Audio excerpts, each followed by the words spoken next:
Hello friend, જય શ્રી કૃષ્ણ. તમારું સ્વાગત છે મારી પરીસ કિચન યુટ્યુબ ચેનલમાં. તો આજે આપણે બનાવવાની છે ઠંડી ઠંડી કોલ્ડ કોફી અને ગરમ ગરમ હોટ કોફી. તો મિત્રો, બહુ ટેસ્ટી એવી આ કોફી બનાવવાની છે આપણે, અને તમે મારો વિડીયો લાસ્ટ સુધી જોજો તો તમને વધારે ખબર પડશે કે મેં આની અંદર શું શું નાખેલું છે અને કેવી રીતે બનાવેલું છે. તો તમે મારો વિડીયો લાઇક કરો, તમારા દોસ્તો, તમારા પરિવાર સાથે શેર કરો અને સબસ્ક્રાઈબ કરવાનું નહીં ભૂલતા. તમે સબસ્ક્રાઈબ કરશો તો તમને સૌથી પહેલો વિડીયો મારો દેખાશે. તો આપણે વિડીયાની શરૂઆત કરી દઈએ.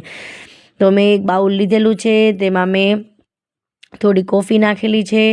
તમારે જેટલી ક્વોન્ટિટી બનાવવી હોય એટલી તમારે કોફી નાખવાની છે. હું 2 કપ બનાવવાની છું, એટલે મેં અડધી ચમચી કોફી અને 1 ચમચી ખાંડ નાખેલી છે. અને આ કપના મેઝરમેન્ટથી જ મારે જે કપમાં કોફી લેવાની છે તે જ કપ ભરીને દૂધ નાખીશું. 2 કપ દૂધ નાખીશ તો આપણું એકદમ મેઝરમેન્ટ પરફેક્ટ થશે અને વધશે પણ નહીં કોફી અને ઘટશે પણ નહીં. અને હું આને ગરમ કરવા મૂકી દઈશ.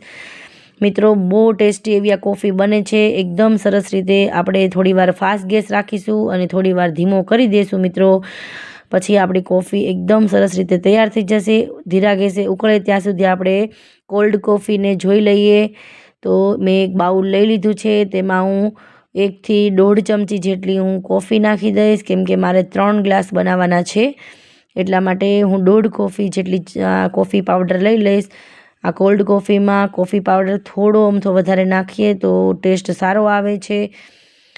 અને હું આમાં 2 ચમચી જેટલી હું ખાંડ નાખી દઈશ. તમારે વધારે ગળી કે ઓછી ગળી કરવી હોય એવી રીતે તમારે ખાંડનો યુઝ કરવાનો છે. મેં 2 થી 2.5 ચમચી નાખેલી છે મિત્રો ખાંડ. અને હવે હું બધું મિક્સ કરી અને જે મેઝરમેન્ટથી આપણે ગ્લાસમાં કોફી લેવાની છે તે જ મેઝરમેન્ટથી આપણે દૂધ નાખીશું. તો હું 3 ગ્લાસ આમાં દૂધ નાખી દઈશ. મિત્રો, તમે આવી રીતે માપથી કરશો તો તમારે કોફી વધશે પણ નહીં અને ઘટશે પણ નહીં. તો હું આ 1 કપ ભરી અને 3 કપ ભરીને એકના એક જ કપથી હું 3 વખત 3 કપ દૂધ નાખી દઈશ. એટલે મારી કોફી છે એકદમ સરસ રીતે મેઝરમેન્ટથી મારી કોફીનું માપ થશે. અને હું આમાં બ્લેન્ડર ફેરવી દઈશ. કોઈ આપણે મિક્સર ફેરવવાની જરૂર નથી કે મિક્સરમાં આપણે કોઈ મિક્સરની અંદર મિક્સરને યુઝ કરવાની જરૂર નથી. તો પણ આપણી કોલ્ડ કોફી છે તે ખૂબ સરસ અને ટેસ્ટી જ બને છે. કોઈ વધારે પડતી આમાં ઝંઝટ કરવાની જરૂર નથી મિત્રો. તો પણ આપણી કોફી છે તે એકદમ પરફેક્શન સાથે જ તૈયાર થાય છે. જો આપણી કોલ્ડ કોફી છે તે બની ગઈ છે. હવે હું આ 3 ગ્લાસ આવી રીતે લઈ લઈશ અને એમાં હું આઈસ ક્યુબ નાખી દઈશ. એકદમ ઠંડી ઠંડી કોફી કરવાની છે આપણે, એટલે હું આઈસ ક્યુબ મેં નાખેલી છે. તમારે થોડી ઓછી ઠંડી પીવી હોય તો તમે આઈસ ક્યુબને સ્કીપ પણ કરી શકો છો. આપણે ફ્રીજમાં દૂધ મૂકેલું હોય છે એટલે તો પણ આપણે કોલ્ડ જ લાગે છે કોફી. પણ તમારે વધારે કોલ્ડ કોફી કરવી હોય તો તમે આઈસ ક્યુબનો પણ ઉપયોગ કરી શકો છો. હવે હું આઈસ ક્યુબ નાખી અને ઉપરથી આવી રીતે બધા જો એકદમ સરસ રીતે ફીણા પણ આવી ગયા છે. કોઈ મિક્સરનો પણ ઉપયોગ કર્યો નથી. એકદમ નોર્મલ રીતે મેં આ બનાવી છે કોફી. તમે આવી રીતે પણ બનાવી શકો છો મિત્રો. અને મિક્સરમાં તમારે જે ઉપર ઝાંક હોય છે વધારે જોતા હોય તો તમે મિક્સરમાં પણ બનાવી શકો છો.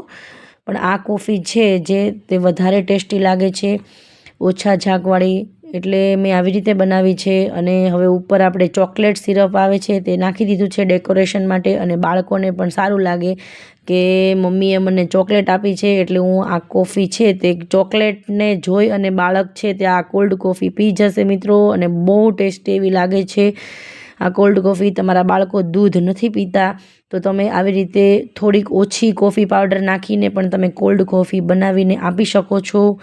અને નાના મોટા બધા જ આ કોલ્ડ કોફી પી શકે છે. જો આપણી કોલ્ડ કોફી તૈયાર થઈ ગઈ છે. હવે આપણે હોટ કોફી જોઈ લઈએ. તે આપણી કોફી છે તે એકદમ સરસ રીતે ઉકળી ગઈ છે અને સરસ રીતે તૈયાર પણ થઈ ગઈ છે મિત્રો. આ હોટ કોફી છે તે બહુ ટેસ્ટી એવી બની હતી મિત્રો. મારી હોટ કોફી મારી તૈયાર થઈ ગઈ છે અને હું ગેસ ઉપરથી ઉતારી લઈશ બાઉલ. અને 2 કપમાં હું આવી રીતે ભરી દઈશ. આ વરસાદમાં આ હોટ કોફી પીવાની બહુ મજા આવે છે મિત્રો. તમે એક વખત જરૂરથી ટ્રાય કરજો હોટ કોફી. અને બાળકો માટે કોલ્ડ કોફી. તો આપણી હોટ કોફી પણ તૈયાર થઈ ગઈ છે અને કોલ્ડ કોફી પણ તૈયાર થઈ ગઈ છે. તમે મારો વિડીયો લાઈક કરો, શેર કરો અને સબસ્ક્રાઈબ કરવાનું નહીં ભૂલતા. ચાલો મિત્રો, કોફી પીવા. Bye bye.